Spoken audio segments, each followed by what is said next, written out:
Ever wonder what's going through an IELTS examiner's mind while you speak? Here's the truth.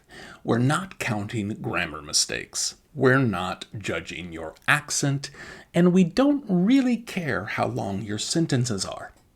In today's video, I'll show you exactly how examiners think, what we listen for, what we ignore, and what instantly tells us this is a Band 7+ speaker. Let's get started. I'm Kevin, a former IELTS examiner and English teacher with over 10 years of experience. Today, you'll learn 3 insider secrets. 1. What examiners really notice in the first 5 seconds of your exam. 2. What we actually write on your scoring sheet. And 3. How you can sound examiner-friendly. Starting today. Let's step inside the examiner's head.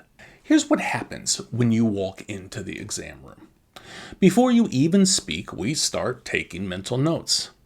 Not about your looks or your clothes, but about your confidence and your rhythm.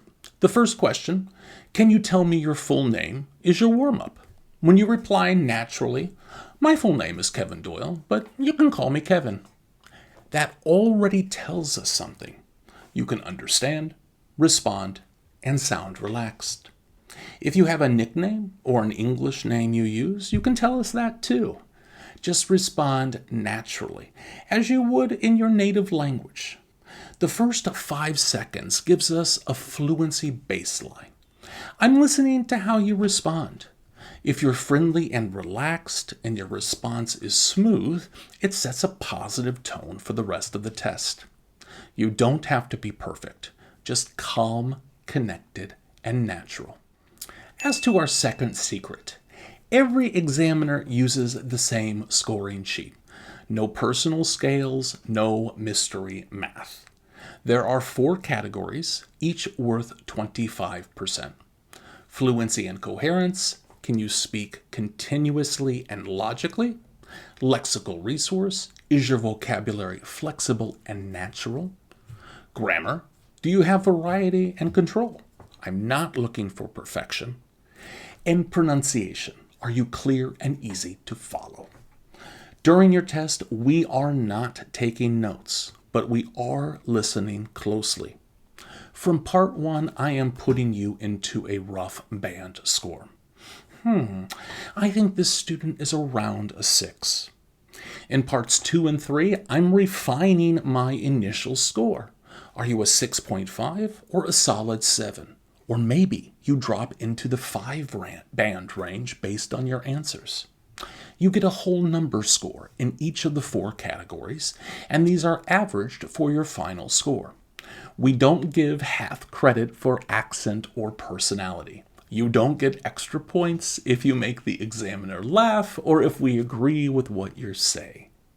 You are only graded on the language you produced during the official test, and everything connects back to those 4 official criteria. Let's talk about what examiners ignore.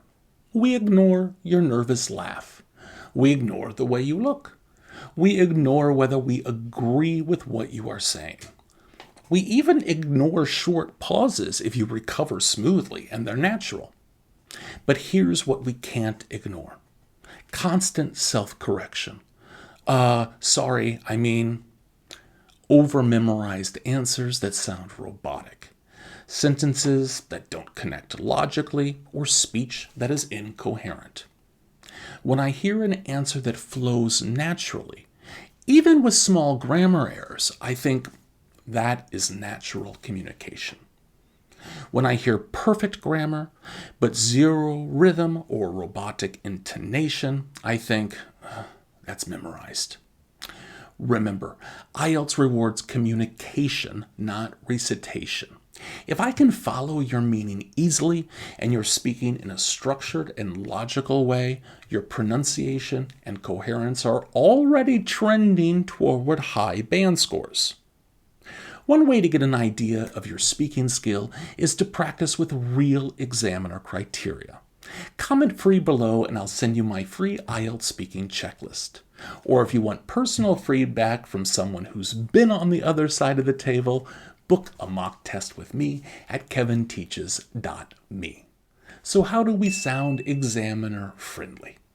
You don't need tricks, but you can sound examiner friendly by following these habits. First, speak to the examiner, not at the script.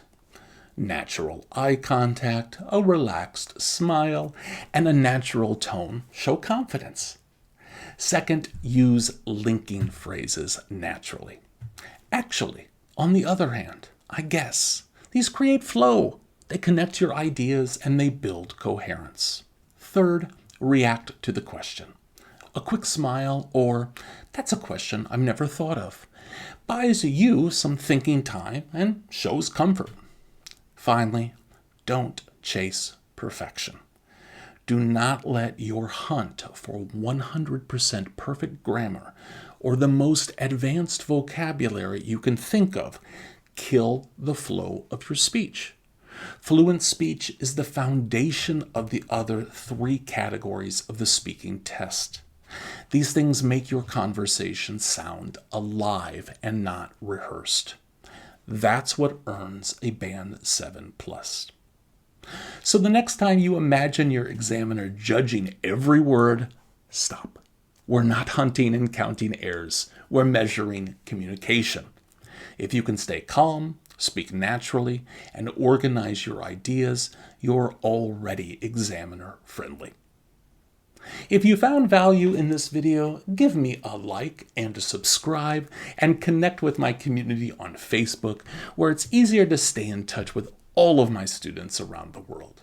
Until next time, happy studies.